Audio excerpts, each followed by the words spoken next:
Dear friends, this is Nishant Rastogi and you are watching CNRI.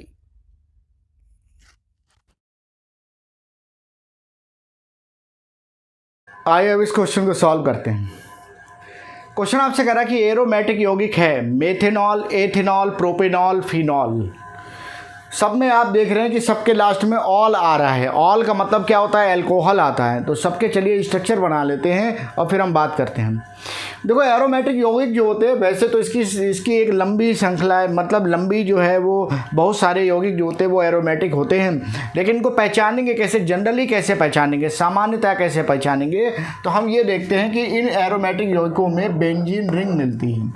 क्या मिलती है? Benzene ring मिलती है। ठीक है ना। तो अगर बेंजीन रिंग इनमें मिलती है, ये बेंजीन वलय मिलता है, तो उस केस में बेंजीन वलय कैसा होता है? इस तरह का ये बेंजीन वलय होता है। अगर ये मिल जाता है तो हम कह देते हैं कि ये यौगिक कैसा है? एरोमेटिक होता है। ठीक है। तो चलिए पहले देख लेते हैं। अब देखिए एल्कोहल है तो मेथेनॉल, मेथ का मतलब होता है एक कार्बन। तो एक कार्बन का एल्कोहल अगर हम बनाएंगे तो कार्बन कितने बंध बनाता है? कार्बन 4 बंध बनाता है। तो एल्कोहल बनाना है तो हमने OH लगा दिया, एल्कोहल का OH होता है। ठीक है। अब बाकी के 3 वैलेंसी ये कंप्लीट कर रहा है इससे। इसका मतलब मेथेनॉल का सूत्र हो गया CH3OH। एथेनॉल, एथ का मतलब क्या होता है? 2 कार्बन। एथ का मतलब क्या होता है? 2 कार्बन होना। बात समझिए। तो 2 कार्बन बना देते हैं और एक कार्बन से OH लगा देते हैं। अब हर कार्बन की 4 वैलेंसी कंप्लीट कर देंगे। ठीक है। तो यहाँ पर क्या हो जाएगा? ये हाइड्रोजन, ये हाइड्रोजन, ये हाइड्रोजन, यहाँ पर ये हाइड्रोजन, ये हाइड्रोजन। फॉर्मूला क्या बन गया? ये बन गया CH3 फिर CH2OH, या हम इसको कंबाइन कर दें तो C2H5OH। तो ये एथेनॉल बन गया।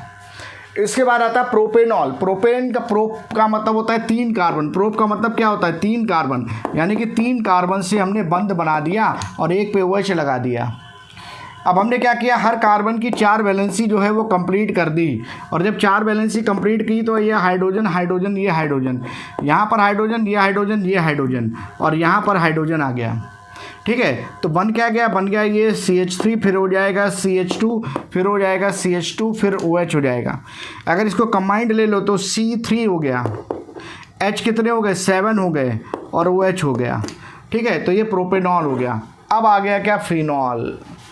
फिनॉल का मतलब क्या होता है कि जो बेंजीन रिंग है इसके ऊपर हम क्या करते हैं? हाइड्रोजन को हटा देते हैं और OH को लगा देते हैं, तो ये फिनॉल हो जाता है।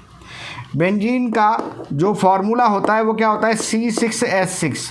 अब तुमने इससे एक ये हाइड्रोजन हटाया तो बच क्या गया? एक हाइड्रोजन हटाया तो बच गया C6H5। तो यहाँ पर क्या हो गया? C6H5 और OH लगा दिया, तो C6H5OH जो होता है ये फिनॉल का सूत्र होता है। अब तुमको समझ में आ गया कि एरोमेटिक कौन सा है, तो दिमाग में फिट हो गया कि फिनॉल जो है वो एरोमेटिक यौगिक है।